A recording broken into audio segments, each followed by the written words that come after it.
first time I got more aware of the camps was when I started to do research, and I started to look at old maps of Chalmers Ford and noticed the camp in Hiltingbury Road.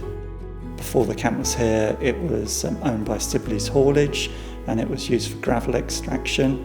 Then they actually leased the ground so a camp could be built here. The original intention for the camp was to have homes that were suitable for people that may have get bombed out of Southampton during the war, but the evidence so far shows that it was never used for that. From the roadway, it looked like one camp, but in fact it was actually two camps. What we do know is that there was a German prisoner of war camp. When I used to be in Baddesley Road in the garden, and this is in the wartime, a voice used to shout out, "Achtung, Achtung," early in the morning. And then I used to hear them speaking in there in German. So the evidence shows that the Polish people started to arrive towards the end of 1946, which is the same time that the German prisoner of war camp was still here, probably into about early 1947 to mid-47 before it was actually closed. And then that side of the camp also was opened up for the Polish people to come. And that's when the camp actually expanded and the numbers steadily grew to just over 800 people. One of the interesting things that was discovered is that the actual camp is the second largest camp in England at the time.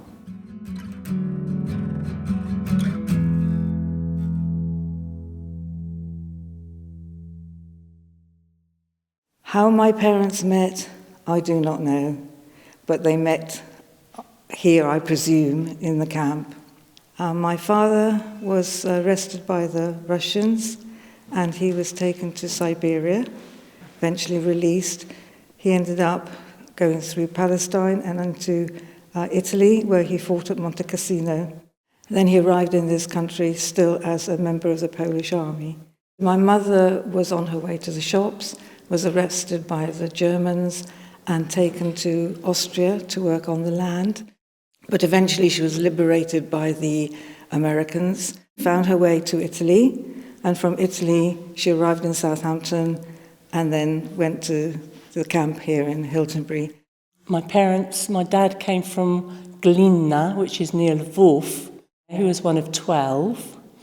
He left because there was nothing to eat and he couldn't watch his mum give her food to the children anymore, so he left. My mum was made by her mother to go with my grandfather.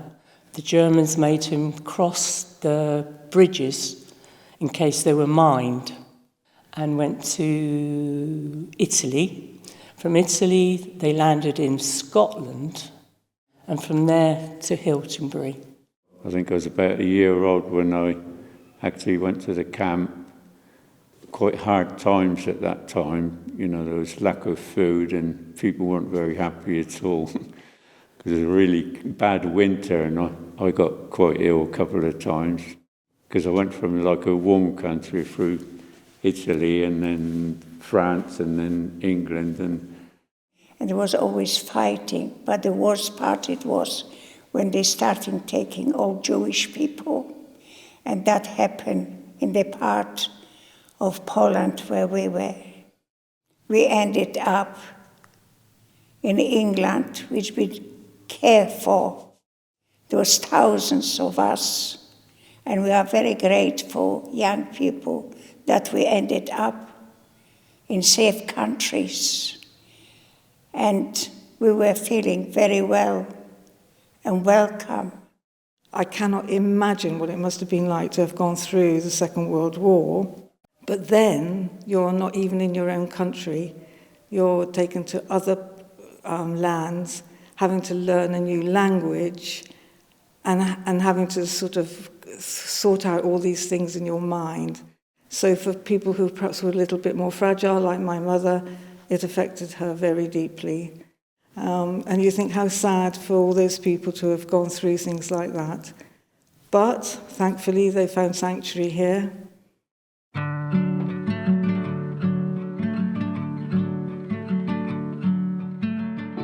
What really started to bring this whole story to life about the camp was when I went round to Marion, who actually wrote the book about Hiltingbury and the camp here. We started to go through on his computer the photographs that he had, the photographs he'd actually scanned. And from that book, it is evident what was happening here at Hiltingbury. It was like little Poland was created here on these grounds. There were schools, play schools, there were weddings, First Communion, everything, showing how active and how tightly knit that community was. What we don't actually know is the families, how many families are here, which huts they were living in. Honestly, talking to people that are actually living in the camp, because the camp covers an 11-year period, they were children at the time. When we came to England, the people were so nice. They welcomed us, especially for the children. Whilst in the camp, I know that everybody, well, most of the time, there was a happy atmosphere. People got on. And you've got to remember people were here from all different walks of life. They were all sorts of backgrounds from all parts of Poland. And somehow they rubbed along together and got on. I used to watch them making the houses to begin with. A layer of bricks, and then they had corrugated iron, that's it, corrugated iron right over the top. And they seemed to be quite simple. Cut trees on the top of the roof, the roofs, to hide them. They were army barracks. 1 bedroom for 2 soldiers, wasn't it? There was no privacy at all. Everybody looked after each other in a family. You cannot have no secrets anymore, family secrets. Camps, they are not for young people. Some were what they call beczki, that means barrel in Polish, and they were quite cold really. Ours was a brick one, but they were quite small. Originally you just had the 1 bed and a big iron stove. Yeah, it wasn't exactly comfort. It was like an ordinary army hut that we lived in, and you had to go outside for washrooms and toilets as well. We had 2 bedrooms and 1 sort of living room, and my grandfather was in the next block to us. We didn't have any running water in our little house, so we had to, all the dishes had to be taken up every night to be washed, and every Friday was bath night, so you had to be the first there so that you could have a bath before all the rest of the people arrived. I remember this really strong woman, she could carry a bath from the washroom to her hut, because I don't think there was running water in the actual hut. I can always remember when the Americans left and we were allowed to go into their camp and take whatever we wanted. So the Polish people would come back armed with rolls of lino and folding chairs, which we still have. No, actually my dad, I think he knocked up a bed for me and some wooden toys. Won a lot of money around, so I think he made a table and bought the chairs, but made a table and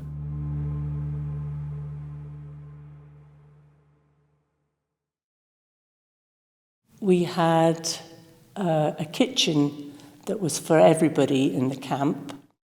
And the kitchen, the main kitchen was outside, was still barracks, where you're going to have a breakfast or dinner, whatever. And we had Marian's father, a cook. So we had in the morning fish, we have kippers and cereals. Dinner we have all the time pea soups. Very good cook he was anyway. Well, obviously, Polish food was what we were given. There were no fridges in those days, but I can remember to take some milk, which had gone off, and put it into a bowl and let it just fester. But this is yogurt, you see? And we used to have that with boiled potatoes and little bits of bacon and onions fried, poured over the potatoes, and it was known as kwaśne mleko. And honestly, it was delicious. I mean, we always had Polish food, so there would be bigos, barszcz. Father would melt lard, and again, it would be the onions and the bits of bacon mixed up with the lard, set so it sets, and then brown, thankfully, brown bread, and he would spread, and it was known as schmalec, and he would spread it over the bread. And honestly, that is so delicious, but obviously not very good for your health, all that lard. Oh, Mum always did the Polish food, the bigos and pierogi, and she was quite a good cook. They were like schnitzels things as well. I couldn't get enough of them. She always made them nice. She added herbs and spices to it and all that. She was good like that. And the soups were not like runny soup. It was almost a meal. My mum worked in the kitchens, and so we got a little bit extra food sometimes. Not far from the camp, there was like a little bit of a wood there. On the verges, sort of near the ditches, sorrel leaves used to grow, and we used to pick the leaves, bring them home, and soup would be made, and it was called szczawiowa zupa. Zupa means soup, and szczaw is the sorrel. My gosh, that's delicious. And it was always served with hard-boiled eggs that were cut into quarters inside the soup. And that was really, really nice. It would be pierogi and all the foods that we used to have on Christmas Eve, really, with the beetroot soup and these pierogi. You always had to have like a dried fruit pudding, which my children, because we still carry on the tradition, they eat it like this. So yeah, I was brought up on Polish food all the time until I started learning myself as a married person some English cooking. I had no idea.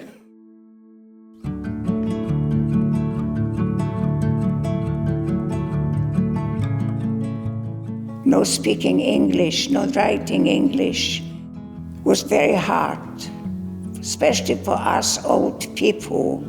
Very strict. We're not allowed to speak English at all. He would have a fit if we spoke English. Whilst you're in my house, was his famous saying. And I think for him it was very important because he always thought he was going to go back to Poland. Yeah, I couldn't speak any English till I was 7. And when I went to the English school, I only knew 2 words, yes and no. So I started to learn a bit quick. But my mum learned English fairly quickly. She was quite good at it. My dad took a bit longer. It was instilled in us. We must always keep the traditions, learn the language, because it was so important to him. And I know that he was very proud of the fact that the very first O-level that I took at the age of 15, a year early, was Polish.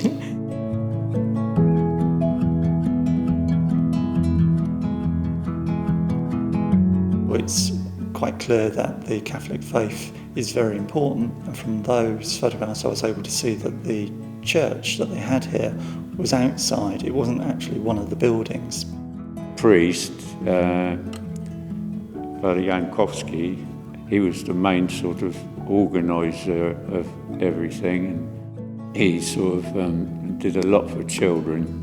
I know that we used to always celebrate in the camp Wigilia, which is Christmas Eve, which is a very important feast in Poland, more important than Christmas Day. So they would put on a special celebration for the camp members. And the other thing that was a great big celebration on the camp here were Catholic feast days, Corpus Christi and Whitsun.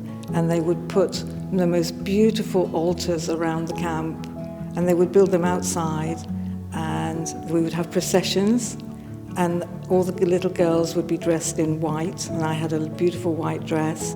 So there were various altars, I don't know how many they built, and we kind of went round from one altar to the other. I can remember there was lots of greenery and flowers. You had a little basket which was slung over your neck, so you had a ribbon and the basket here, and inside would be petals of flowers, mainly roses, throwing little petals down in front of the priest who was holding the host of our Lord.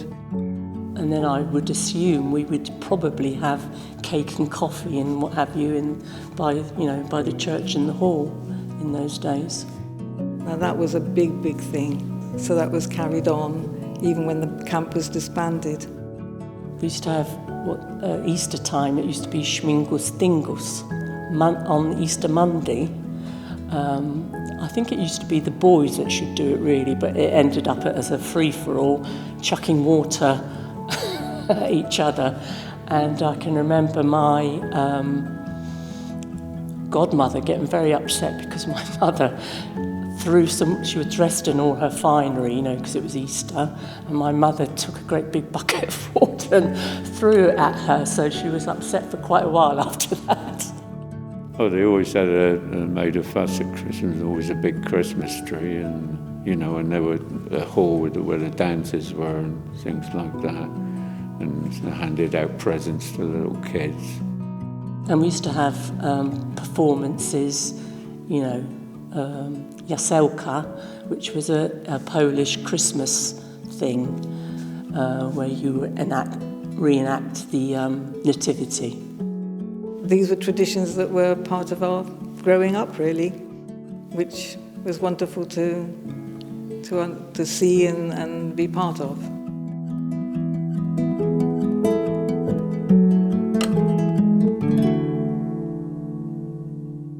Things gradually got better, and as there was more people in the camps, they tried to sort of turn it into a mini Poland, doing dances and trying to keep all the customs and that, and people singing Polish songs and trying to keep it all traditional, like it used to be in Poland. There were many organisations in the camp, so you could learn needlework, which my mum, all our clothes were handmade by my mother, dancing group, which I belonged to as well. So that had a youth club.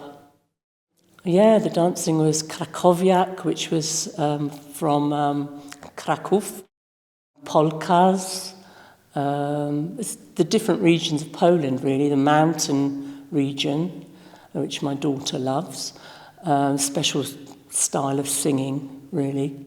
We were in the dancing troupe, so I was part of that. We had all beautiful Polish costumes, and it was just a great time, and it was a time for us teenagers to get together as well, and it was a bond that we had between each other. Well, so we were just messing around football, but there was a bit of a field, and a bloke opposite us, he kept chickens, and he told us off for frightening his chickens. I remember that every now and again they used to have a play, and I used to go there and watch it all. Well, they did cartoons, and then I remember they always had newsreels, but they had kiddie films, cartoons for the kids, sort of cowboy films, things like that. When we lived here, we were under the age of 9, 11, that kind of age group, and we had the freedom of playing, visiting friends, just doing whatever we wanted, whenever we wanted. And we did some naughty things, which we shouldn't really mention, but she says, I'm the naughty girl. She used to follow me, and I used to go and things like carrots, and then stand there and saying, ha, ha, ha, ha, I picked your carrots. And the lady wasn't very pleased, so she used to go to my parents and complain. My naughtiest memory was when there was a group of us who wanted to get into the hall. The hall had a stage, it also had a piano, and one of the boys took the putty out of the window, took the window glass out, lifted me through the window. I opened the doors from the inside, and then I played the piano. I can still, that's the only thing I can play. Da-da-dum, da-da-dum, da-da-dum, dum-dum, da-da-dum, bum-bum, bum-bum, bum-bum. Was it a television or was it, It was a television. Laurel and Hardy? There was movies every so often, and in order to go into the movies you had to pay. Yes. And there was a little tin with a hole in it to allow the coins to drop in. But I'm told by my brother, Well, and me. and you, okay, that we used to manage to look for and find the flatter stones that would sound like a coin. And we used to drop them in and then watch the film. Yeah. And we are still best naughty friends.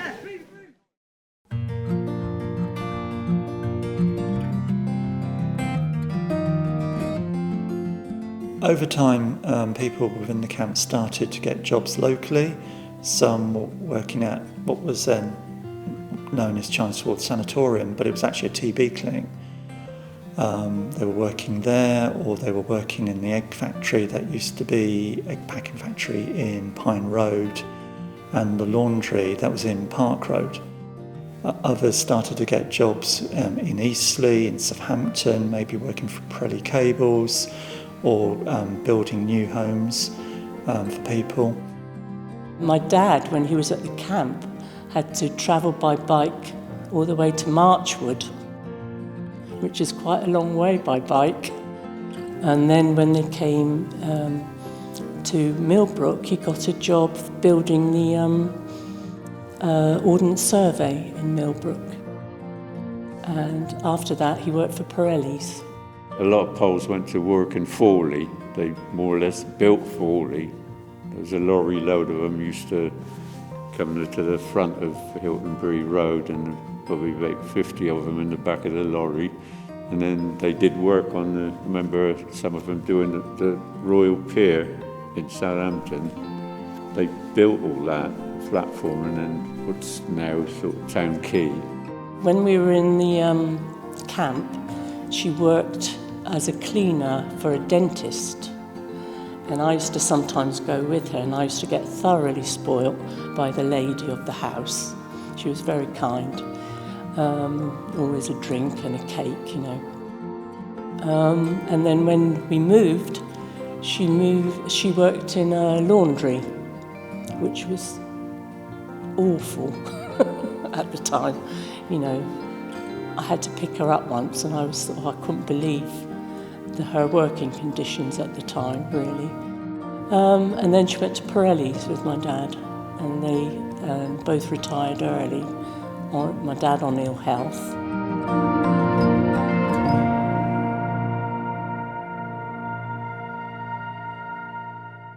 And other people started to move out of the camp. Some were going to the Polish camp that was in Chestnut Avenue, which is where Tollgate Business Park is now. Others were going to a smaller Polish camp that was on the site of Asda. And others were going to Velmore Camp. Now, Velmore Camp's interesting because it wasn't just Polish people living there, it was a mixture of English people and Polish people. So there they were integrating more within the community. And then others were starting to rent properties within Chalmers-Ford or Eastleigh, and then eventually started to buy their own homes. We were one of the first families to move out in 1955. My father bought a house in Lee Road in Eastleigh. Just because we moved to Eastleigh, we didn't stop seeing people.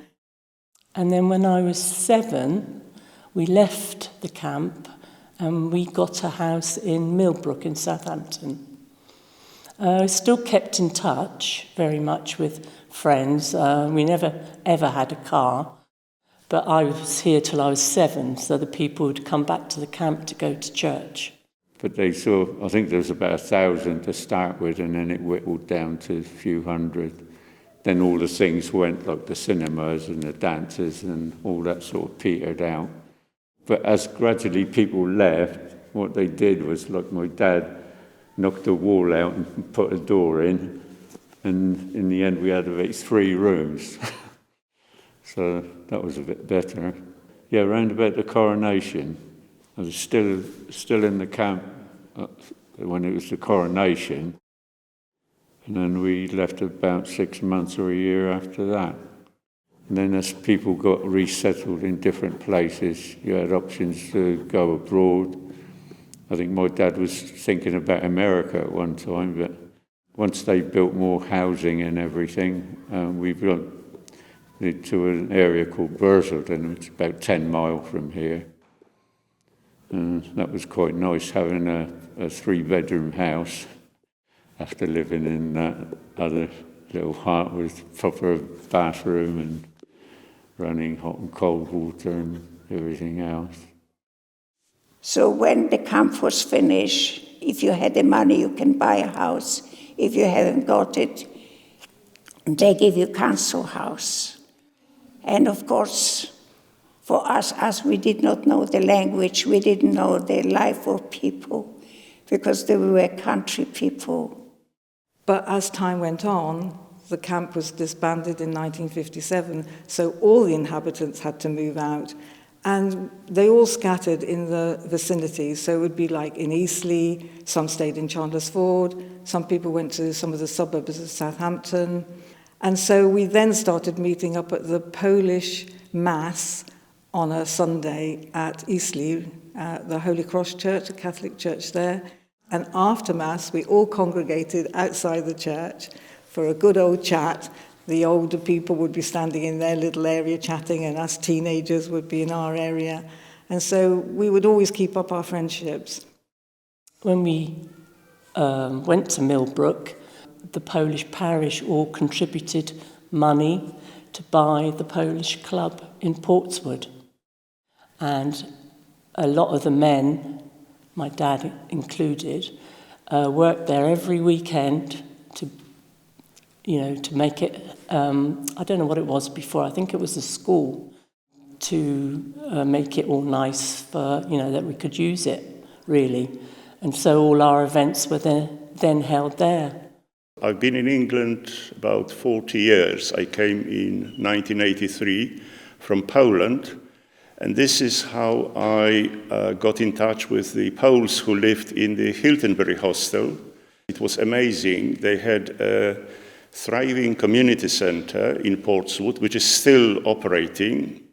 But in the 80s, there were about 300 Polish families in Southampton, which was already surprising, but it was all the people who moved out from the Hiltingbury Hostel to Southampton or Eastleigh.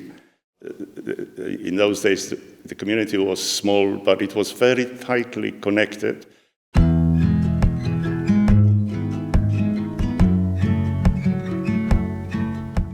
My father, because of his activities in the army, he was never able to go back. He knew that there were some people who went back and they were never heard from again.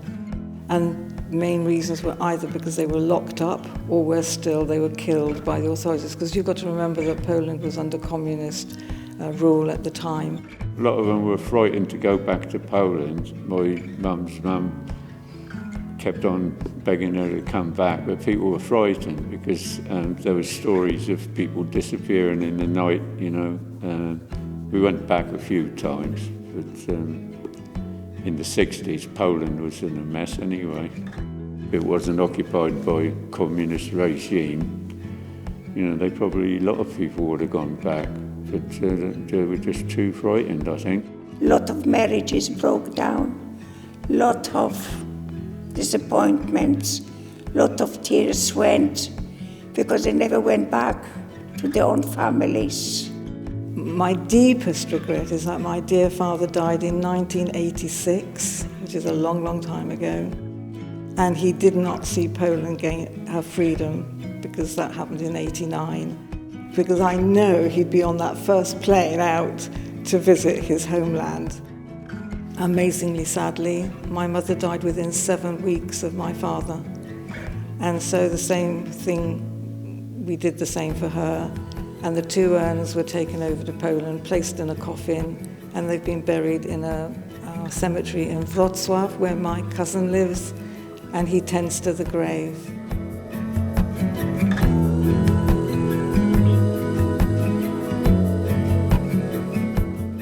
After the last family moved out, all the huts were taken down. Huts were actually put up for sale as well. There was a garage on Hursley Road which had two of the Nissen huts, and some were actually used as homes or garages for people's houses in Chalmersford. And then later on, a school was built and the recreation ground was set up, and Chalmersford Cricket Club moved for the second time, and this became their third cricket ground. The site over time got more and more used by the community.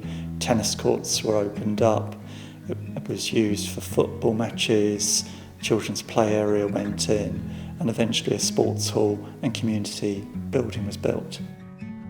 For Chalmersford and the Hiltingbury area, it's a very important place now for all ages. People were coming to community events, whether it's a film night or a book event. It's just become a very important part of the community. I come here sometimes with my wife, yeah. But it brings me memories. Long time ago. There was camp here, that's all I can say. Here in this valley there used to be a church, and we lived somewhere up the road. It's a long time ago. All the generation of the people today will be as kind and as honest as these people are. That's what I would like to say. And the rest, I think, progress will make it better, I hope.